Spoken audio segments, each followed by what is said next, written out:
Markle's father Thomas reveals he doesn't think his daughter or Prince Harry will see him again until he is lowered into the ground in Channel 5 documentary. The Duchess of Sussex's estranged father Thomas Markle has revealed he doesn't think his daughter or her husband Prince Harry will see him again until he is lowered into the ground. Speaking in Channel 5 documentary Thomas Markle, My Story, which airs on Wednesday night, the 75-year-old says he believes the Duke, 35, and Duchess of Sussex, 38, are not thrilled with him. "The last time they might see me is being lowered into the ground," he explains during the interview. "I don't think at this point they're thrilled to see me or want to talk to me." Thomas' comments come after the Queen's top aides finalized a deal for the couple, who are stepping back as senior royals in a bid to seek financial independence. Sitting on a wicker chair at his home in Mexico, Thomas, a retired Hollywood lighting director, is filmed talking thoughtfully about his relationship with Meghan and Prince Harry. He discusses the moment the former Suits actress called to tell him about her new boyfriend, after she met Prince Harry in 2016, but reveals he didn't know what it meant that she was dating a member of the royal family. He explains, "She calls me on the phone and she said, 'I've got a new boyfriend.' I said, 'Great,' and she says, 'He's British.' I said okay and she said, 'He's a prince.' I said all right, and she said, 'He's Prince Harry.' I said, 'Oh, okay.' I didn't know what it meant. She could have been dating a Hollywood star and it would have been just as important to me, because either way they are both high numbers." He continues, "She said, 'Do you want to talk to him?' and handed him the phone. He said hello in a very British way and we talked a bit and that was nice." Later, he claims he was told not to apologize to the royal family after he suffered a heart attack which meant he missed the royal wedding. "I apologize to you," he says. "I want to apologize to the Queen and to the royal family. I want to do that and I was told by them, don't.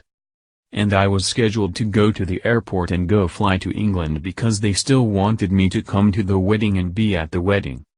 And at that time I got a massive heart attack and was then taken to the Sharp Hospital, across the border.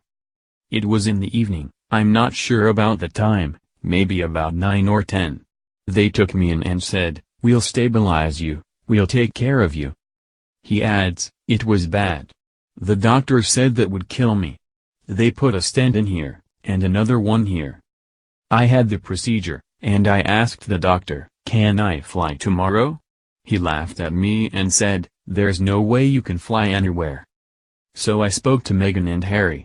I think I rang them at this point, because I'd already told them I would be coming now. I called them and said, 'I can't come.' I'm sure Meghan cried and was very upset, and I'm sure Harry seemed upset." He also discusses hearing that his daughter was pregnant through the radio in his car, rather than over the phone like he had always dreamed of.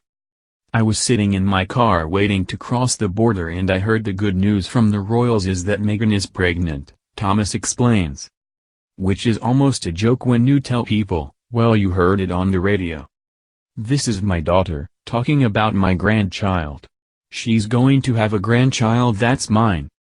I'm not hearing about it on the phone, I'm hearing about it on the radio."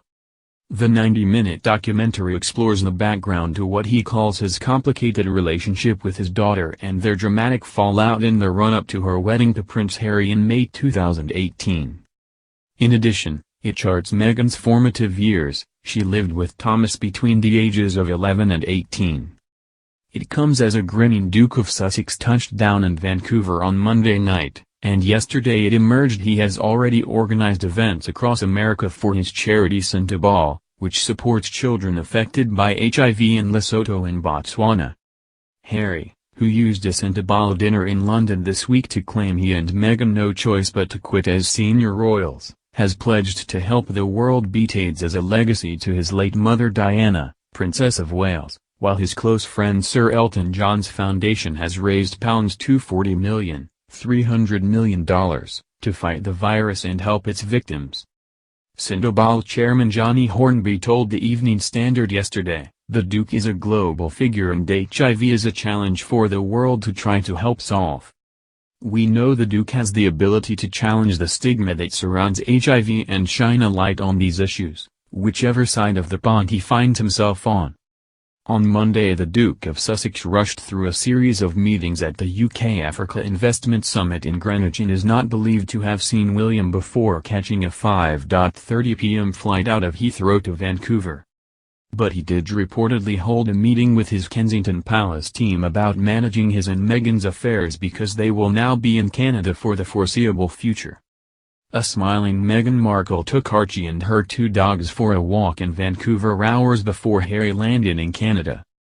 Meanwhile, William hosted a summit of the United for Wildlife task forces at St James's Palace, having held his first solo reception at Buckingham Palace on Monday while Harry was already crossing the Atlantic.